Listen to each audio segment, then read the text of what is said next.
Hello বন্ধুরা, আশা করি তোমরা সবাই খুব ভালো আছো। চলে এসেছি আজকে আবার একটি নতুন ব্লগ নিয়ে।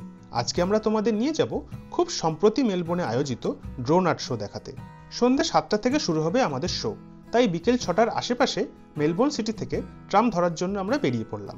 কারণ যেখানেই ইভেন্টটি হবে, কলফিল্ড রেস কোর্স, সেখানে পৌঁছতে আমাদের প্রায় 1 ঘন্টা মতো সময় লাগবে। আমরা উঠে পড়লাম 3 নম্বর রুটের ট্রামে আর চলতে লাগলাম শহরের অতি পরিচিত বিল্ডিং আর ক্যাফেগুলোর পাশ দিয়ে। আসলে বেশ অনেকদিন পরে আমরা এরকম কোনো পারফরমেন্স দেখতে চলেছি, তাই ভেতরে ভেতরে আমরা দুজনেই ছিলাম প্রচন্ড এক্সাইটেড।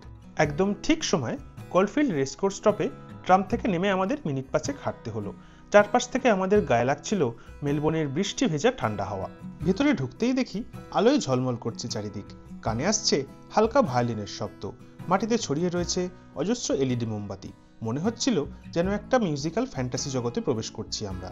দর্শক সমাগম শুরু হয়ে গিয়েছিল বেশ কিছুক্ষণ থেকেই। দুরকম বসবার ব্যবস্থা ছিল এখানে।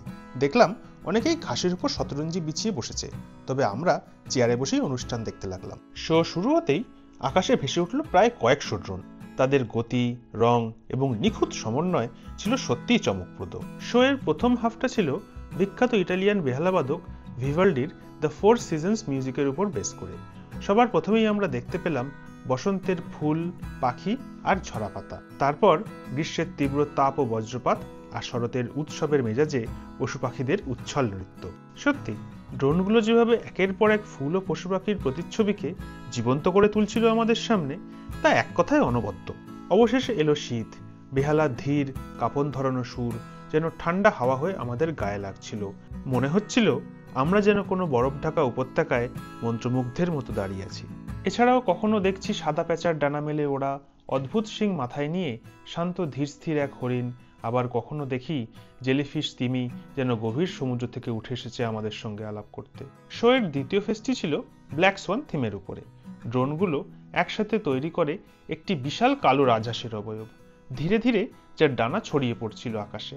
তারপরে আমরা দেখলাম চাইকভস্কির জনপ্রিয় ব্যালে ড্যান্স দ্য ব্ল্যাক সোয়ান, যেখানে একই নৃত্যশিল্পী অভিনয়ের মাধ্যমে ফুটিয়ে তোলেন একটি নিরীহ কোমল সাদা রাজহাঁস এবং একটি রহস্যময় ও আত্মবিশ্বাসী কালো রাজহাঁসের চরিত্র।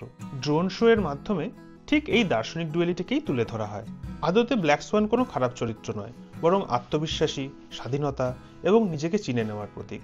এটি একটি পাওয়ারফুল ফিলোসফি, অপ্রত্যাশিত, অবিশ্বাস্য, কিন্তু এমন এক বাস্তব ঘটনা যা ঘটার পরে আমাদের জীবনের দৃষ্টিভঙ্গি বদলে যায়।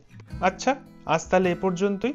আবার তোমাদের সাথে দেখা হবে নতুন একটি ভিডিওতে, নতুন কোনো লোকেশনে। আজকের ভিডিওটি তোমাদের কেমন লেগেছে তা আমাদের কমেন্ট করে জানাতে ভুলো না কিন্তু, কারণ সেটাই হবে আমাদের এগিয়ে চলার মোটিভেশন। সবাই সুস্থ থেকো, ভালো থেকো। Bye bye.